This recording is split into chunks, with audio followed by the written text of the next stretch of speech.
রাধে বন্ধুরা, অমৃত কথা বাংলা চ্যানেলের নতুন পর্বে আপনাদের সকলকে স্বাগত জানাচ্ছি। মাঘী পূর্ণিমা 2026 মাঘ মাসের শুক্ল পক্ষের পূর্ণিমা তিথিকে বলা হয় মাঘী পূর্ণিমা। আর এই মাঘী পূর্ণিমা হলো সব থেকে বড় পূর্ণিমার গুলির মধ্যে অন্যতম। সবার প্রথমে জেনে নেব আজকের পর্বে কি কি রয়েছে। মাঘী পূর্ণিমা 2026 সালে কবে? পঞ্জিকা মতে মাঘী পূর্ণিমা তিথি কখন শুরু হচ্ছে এবং কখন শেষ হচ্ছে?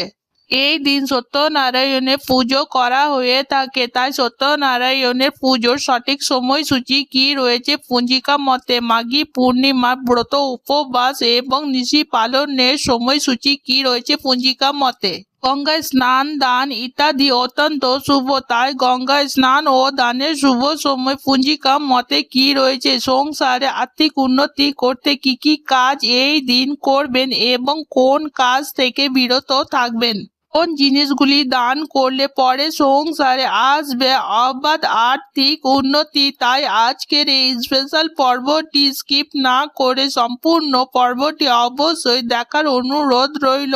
আর যারা প্রথমবার আমার চ্যানেলটি দেখছেন তারা অবশ্যই অমৃত কথা বাংলা চ্যানেলটিকে লাইক, কমেন্ট, শেয়ার এবং সাবস্ক্রাইব করতে ভুলবেন না। আপনাদের একটি সাবস্ক্রাইব আমাকে নতুন ভিডিও বানাতে উৎসাহিত করে। তাহলে আর দেরি না করে আজকের স্পেশাল পর্ব মাঘী পূর্ণিমা 2026 শুরু করা যাক। সবার প্রথমে জেনে নেব মাঘী পূর্ণিমা কথাটি অর্থ কি। মাঘা নক্ষত্রের নামকরণ অনুযায়ী এই পূর্ণিমার নামকরণ করা হয় মাঘী পূর্ণিমা। পুরাকাল থেকে মাঘ মাসের শুক্ল পক্ষের পূর্ণিমা তিথিকে বলা হয় মাঘী পূর্ণিমা।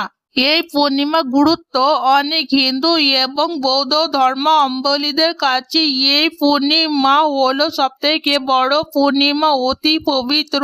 এই পূর্ণিমার দিন ভগবান বিষ্ণু অধিবাস করেন গঙ্গা নদীতে বিষ্ণু পুরাণ মতে, তাই গঙ্গায় স্নান করা অতীব পবিত্র বলে মনে করা হয়। সমগ্র মাঘ মাস জুড়ে আমরা যে দান, ধ্যান, পুজো, জপ, তপ ইত্যাদি করে থাকি তার সব কিছু পূর্ণতার লাভ পাই এই মাঘী পূর্ণিমার দিন। এই দিনটি এতটাই পবিত্র, এই দিন চন্দ্রদেব 16 কলা পূর্ণ করে তার এই শুভ দৃষ্টি দেন আমাদের ওপর। তাই এই দিন অবশ্যই চন্দ্রদেবকে অর্ঘ্য দান করবেন রাতের বেলা।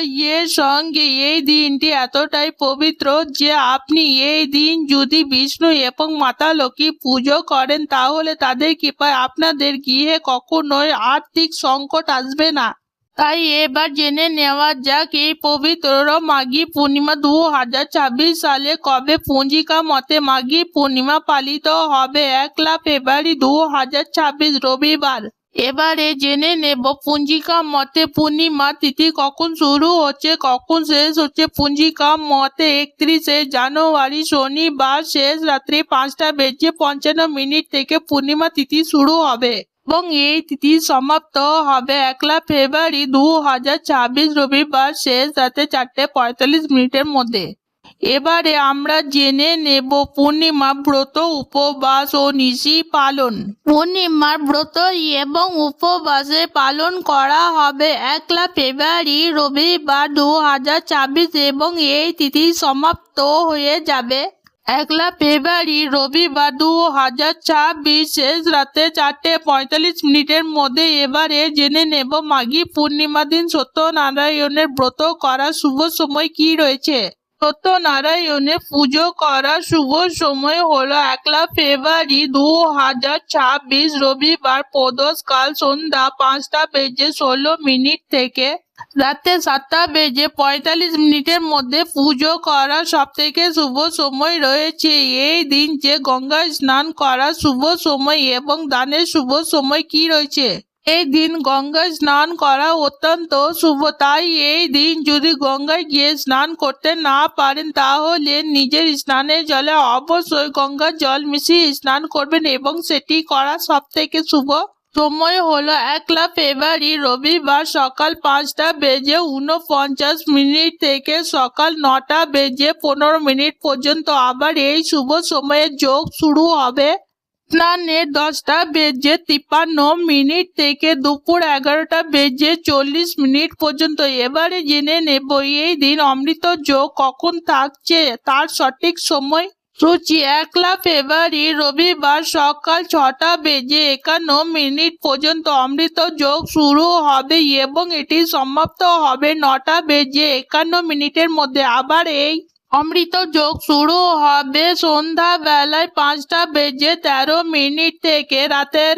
8:54 পর্যন্ত। মাঘী পূর্ণিমা অত্যন্ত পবিত্র একটি দিন।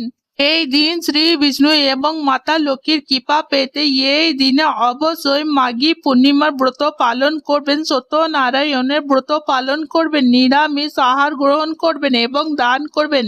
সারা বছর আপনি যতই দান করুন না কেন মাঘী পূর্ণিমার দিন দান সর্বত্র বলে শাস্ত্রে বর্ণিত রয়েছে। এই দিন কি দান করবেন? এই দিন অন্ন দান করুন, বস্ত্র দান করুন, বস্ত্রের মধ্যে নতুন বস্ত্র উলের অবশ্যই দান করুন, চপ্পল দান করুন, তিল দান করুন, কালো তিল। এই দিন সকল বস্ত্রগুলি অবশ্যই দান করবেন এবং কোন জিনিসগুলি আপনি দান করবেন না তার মধ্যে হলো লোহা জাতীয় জিনিস, টাকা পয়সা।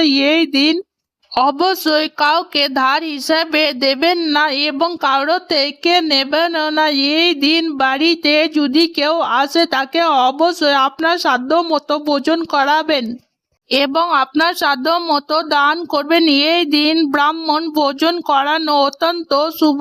এই দিন অতি অবশ্যই আপনারা চন্দ্রদেবের বিশেষ কৃপা লাভ করতে আপনারা এই দিন চন্দ্রদেবকে সন্ধ্যাবেলায় দান করবেন, অর্থাৎ একটি পানের মধ্যে ক্ষীর চন্দ্রদেবকে অর্পণ করবেন। চাঁদের আলো সূর্য ডুবে যাওয়ার পর এই সকল ক্রিয়ার মাধ্যমে আপনার জীবনে সকল প্রকার দুঃখ কষ্ট দূর হবে, অর্থের আগমন হবে, শ্রী বিষ্ণু এবং মাতা লক্ষ্মীর কৃপা লাভ করতে পারবেন। আজকের পর্ব এখানেই সমাপ্ত হলো। অমৃত কথা বাংলা চ্যানেলের সঙ্গে থাকার জন্য আপনাদের অনেক অনেক ধন্যবাদ। রাধে রাধে।